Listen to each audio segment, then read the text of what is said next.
Two women caught with $400,000 in drugs during a Washington City traffic stop. A trailer flips upside down in a Cedar City mishap. And firefighters battle a wildfire that burns nearly 4 acres. You're watching St. George News at 5, brought to you by our studio sponsor, We Win Injury Law. Good afternoon, I'm Christine Langenheim. Two Southern California women, Patricia Carly Moreno and Roxana Hernandez, have been sentenced to a federal prison after a 2022 traffic stop on I-15 in Washington City. Officers discovered over 6 pounds of narcotics, including fentanyl, heroin, and cocaine, hidden in a speaker box, according to charging documents filed with the court. Both were indicted on multiple drug distribution charges, but plea deals left only the fentanyl charge for sentencing. Moreno receives 84 months in federal prison, while Hernandez was sentenced to 57 months. Both will also serve 5 years of supervised release following their prison terms. A flatbed trailer carrying a large piece of construction equipment flipped upside down in Cedar City on Thursday when the driver of the semi pulling it made a left turn from the I-15 off-ramp onto 200 North. The incident, reported at 12:40 p.m., occurred due to the weight of the JCB telescopic handler being hauled, according to Cedar City Police Sergeant Justin Ludlow. The trailer detached from the truck and came to rest upside down, blocking one lane and causing significant traffic delays. A wildfire near Cedar City Regional Airport burned nearly 4 acres of brush on Thursday afternoon, prompting road closures and business evacuations. Firefighters from multiple departments fought the blaze. We'll go to Jeff Richards for the details. 3 people were injured as a wildfire burned nearly 4 acres of brush in an industrial area of Cedar City on Thursday. Officials said the fire started at approximately 1:44 p.m. in the area of 700 North and 2325 West, just south of the airport. Firefighters from multiple agencies battled the blaze and were able to eventually bring it under control. No structures were lost, but 2 firefighters and 1 civilian were taken to the hospital with unspecified injuries. The blaze prompted road closures and the evacuation of businesses in the area for at least 2 hours. Officials said the cause of the fire is still under investigation. Thanks, Jeff. Now let's take a look at your local weekend weather forecast, brought to you by Casablanca Resort and Casino. In St. George, we're currently at a lovely 82 degrees.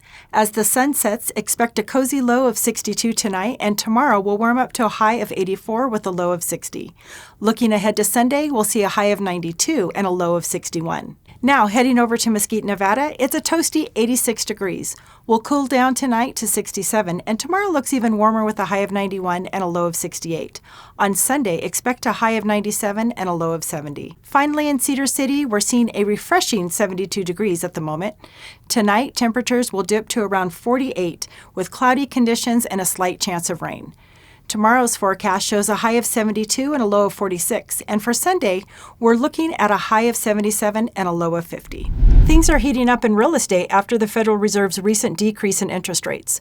We'll go over to Jill Paulson for your update on the Southern Utah real estate market. Homeowners insurance can be expensive, but there are ways to lower your premiums. Start by shopping around and comparing quotes from different providers to ensure you're getting the best deal.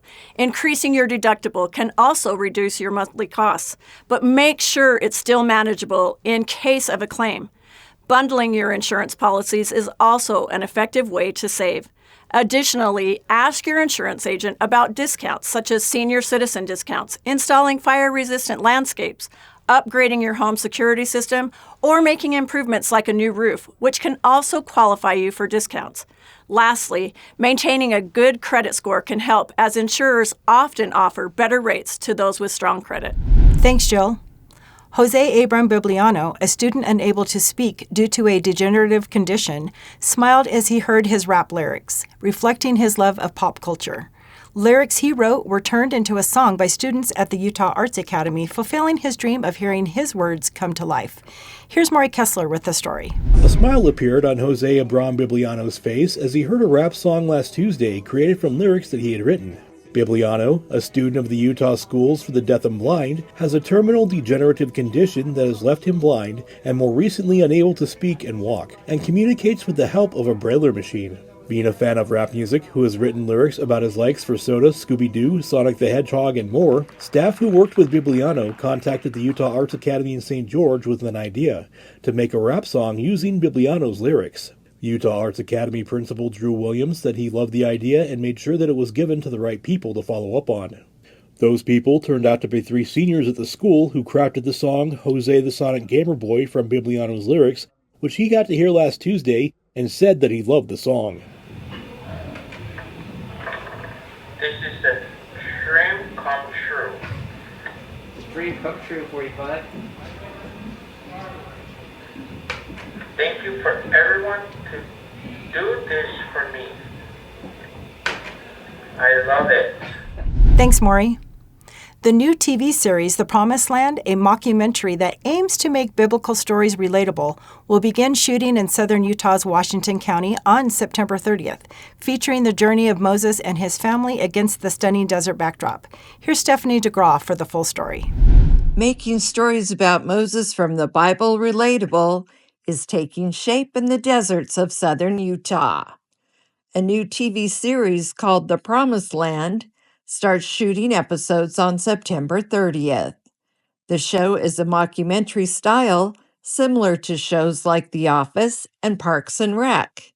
Richie Johns, the show's producer, had this to say.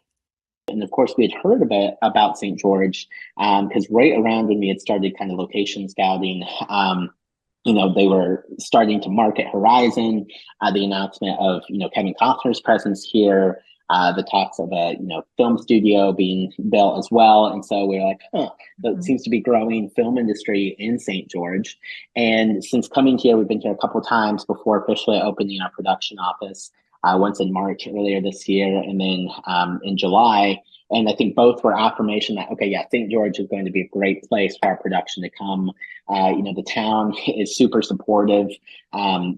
Joyce Kelly has been wonderful with Greater Zion, and the fact that there's already been a film production here that's been paving the way.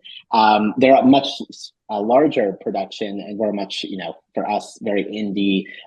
We're not backed by a studio, and so we have a much smaller scale. But even in the day-to-day things, there's been a lot of the work that's already been done because there has been a film production in town. And so a lot of vendors in the community are aware what it takes to host, a film production of a substantial scale. Thank you for watching St. George News at 5. To learn more about our studio sponsor, We Win Injury Law, go to wewininjurylaw.com.